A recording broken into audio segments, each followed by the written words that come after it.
Welcome to the channel. This is Davo, and we'll be talking about Airbnbs today because we'll be staying in an Airbnb and sharing the experience that we had while staying in Feriolo, Italy. So stick around. We are on the road. You can see my kids have passed out, so it's time I can finally speak. My wife's sitting here on the side. We decided to inaugurate our new car, the old car coming back to life, by taking a trip. Even in the middle of this panic, you can still see people traveling around all over the place, but in the middle of this coronavirus situation, we decided, what the heck, let's go to the mountains. And well, it's not just for any reason. We're gonna go for the purpose of discovering €1 homes, and it's a community that's up in Piemonte called Borgomezzavalle. And so we're going to see what exactly there is to find there. Hopefully someone in the community building, the comune, is willing to talk to us. I've talked to them on the phone. They've told me to email the mayor, and emailing the mayor has not come to a good conclusion. Every time I send something to multiple addresses, I get this email does not exist, or, you understand. And so we're just gonna surprise them and see how many properties are available, and we're gonna enjoy the nature while we're at it because it's right up there in the Alps. We're also gonna see another area called Alpe Cheggia. I don't know how to say it honestly, Cheggia. Right now we are just circulating around Milano. We're only about an hour off from where we're gonna stay tonight, and then tomorrow we're actually going to visit Borgomezzavalle when the community building, the comune, is open.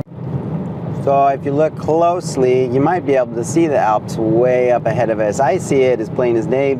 It's a nice, clear, open sky.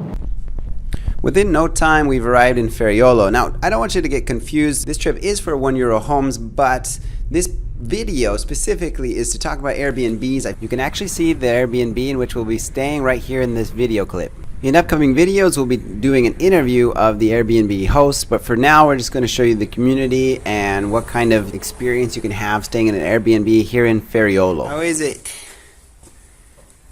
Nice. Look at the wood. Huh? Oh. Smells like wood.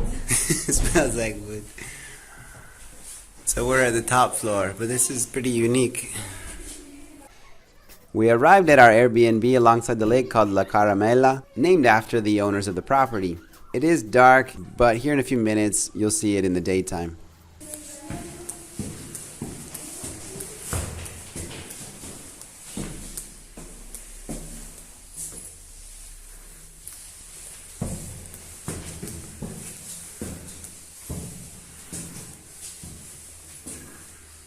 You ready?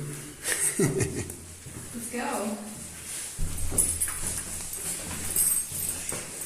You have to open it with the key, can you? Are you going to open it? Yeah, you can help me. Put it in. Turn around.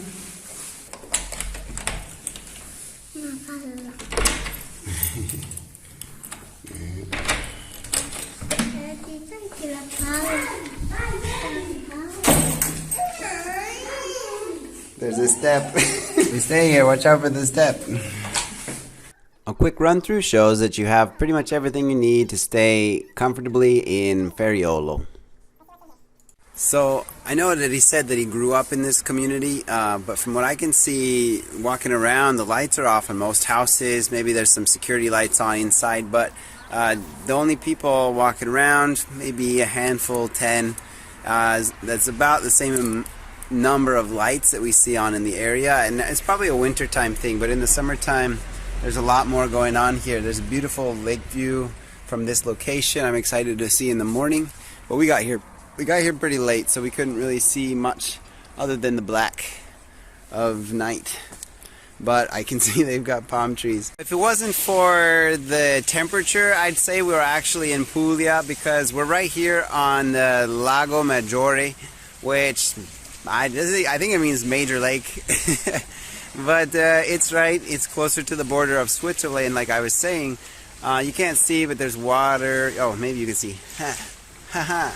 The place we're staying at is right on the edge of the beach, and it's called Feriolo, and I think it was called Baveno. There seems to be like a mix of two communities right next to each other, because I see Comune di Bavena, and then Feriolo is actually where we are, and it's like they're just tightly knit, and so maybe it was like an antique, the city. He was mentioning that back in like 1867 or something, 150 years back, there was an kind of a, how do you say, a rock slide that took out a lot of the community. So they actually have had a home here on the side of the lake since he said he was born in this place. Much like when I made it down to Sicily in the wintertime in November, there wasn't much going on. This community, there's a lot more people. You can see cars driving around off in the distance, but the community itself feels a little bit quiet during the night, especially. There's a restaurant, a pizzeria across the water over there. We went shopping, and there are more supermarket chains over there in another community close by.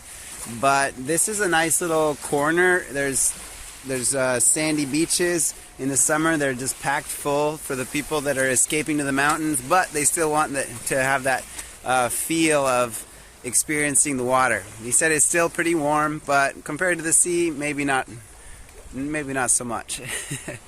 Either way, I think this will be a place that we bring the kids back to frequently, and maybe we'll even stay in this Airbnb again, because the host and hostess are very good people, quite nice. There's a playground for kids, and it'd be interesting to see what this community is like in the summertime. There's boats literally everywhere here. He said he has a boat. He lives about 3 kilometers away, but he grew up here, like I said. Their boat is just like paddle and oar boat. But anyway, from what I can see, most of the properties along this stretch, it's a beautiful boardwalk. Most of them are either under construction or have already been remodeled. The one that I'm staying in tonight is probably a little bit more rustic compared to these ones that look a little bit more restored. And that's probably just because he just started last year, and he'll probably remodel it in time. He said he painted last night, so it seems like he's improving the property over time as he starts making money. In the summertime, this main street that comes across here is blocked off during certain times of the day, because there will be restaurants with chairs and tables that are out just in the middle. There's not enough. You'd probably hit a person instead of being able to drive through if they didn't close it off. But during the winter time, you can pass by it with cars pretty easily. Here's a shot of the real estate that's facing the lake. There's a church right up there. It's actually got a beautiful little courtyard ahead of it. This property here has a unique architecture on the side, some stonework. Pretty interesting. At this point, I'm searching for my family. I'm not sure where they went. I don't know what I was thinking. I should have checked the park first. I found them.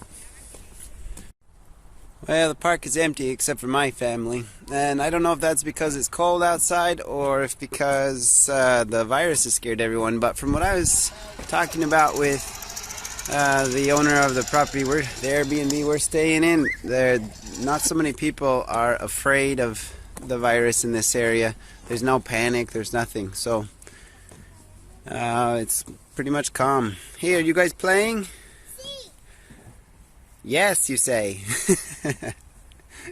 So I'm not sure the name of this church, but it's right here against the beach. It's actually beautiful. It's always beautiful. But I'm talking about this there's like a stairway that comes down, and then we have right over here a two-headed ram. I don't know, what is that? No, that would just be a horse. It looked like a head and a head. Here on the lake is a great location for an Airbnb. The Airbnb that we stayed at is just down the road over here. It's behind this picnic area, but it was nice. It was a little one bedroom, but it had 4 sleeping positions, And it might have been a little bit tight for a family of 5, but we're used to my kids sleeping, my youngest sleeping between us. And so it was perfect for us. I actually ended up sleeping on one kid's bed, and a kid slept in another bed. And anyway, that's how it goes. You know how it goes. There was a nice little kind of small bathroom, but it was nice. It had everything you need. The kitchen has everything you need for just a short stay.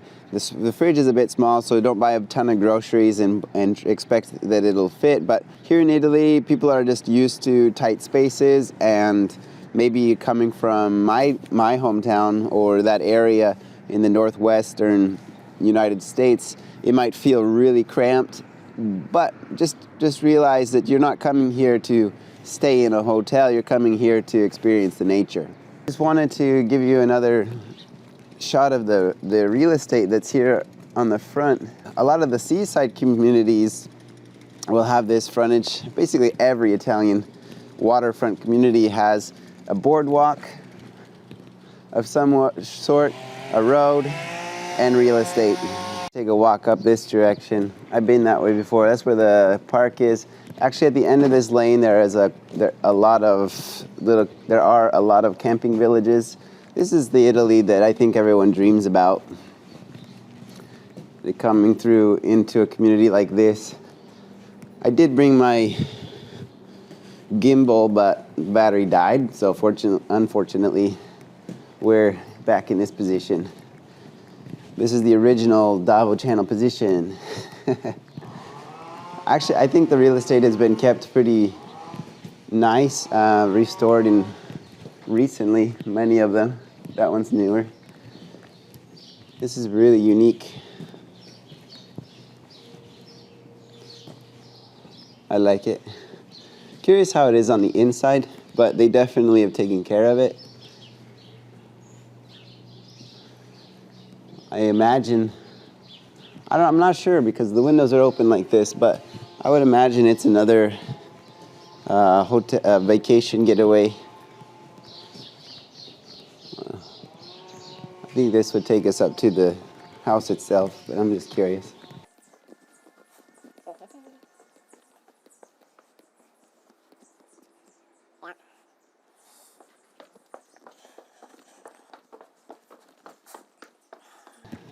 Definitely a quiet street in the wintertime.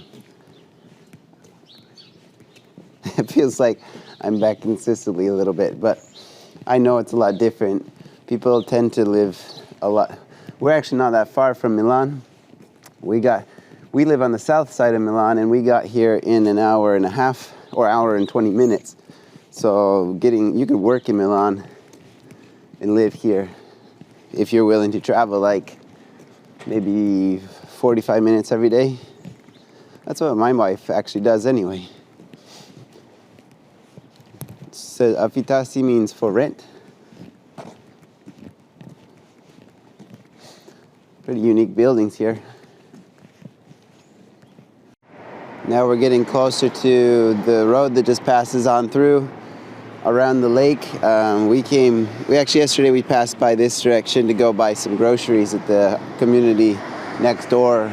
We were searching for a specific store. These little green signs are pharmacies. You can find them everywhere.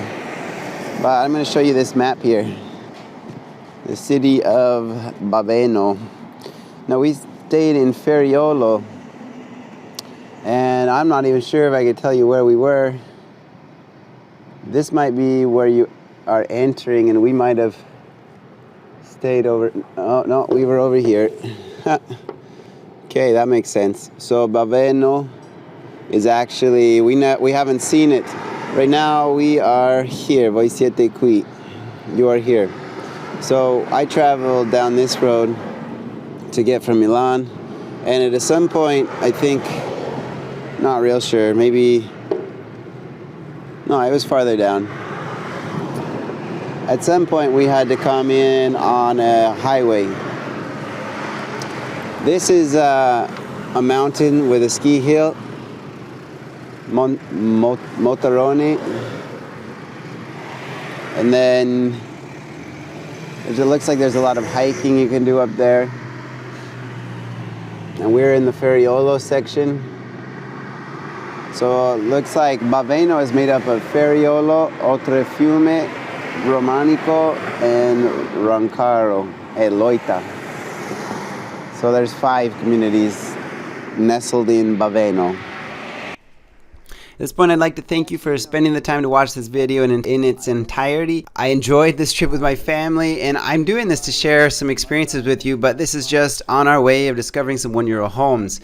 Take the time to like the video, subscribe to the channel so you can know when the next videos are coming out, because the video following this one is actually going to be an interview with our Airbnb host. He was gracious enough to answer some questions about owning a property in Italy, and it will be coming up in an upcoming video very soon. So thank you very much. Have a great one. See you next video. Markings as well, or a harbor like this might take you to the island, because we're in Baveno.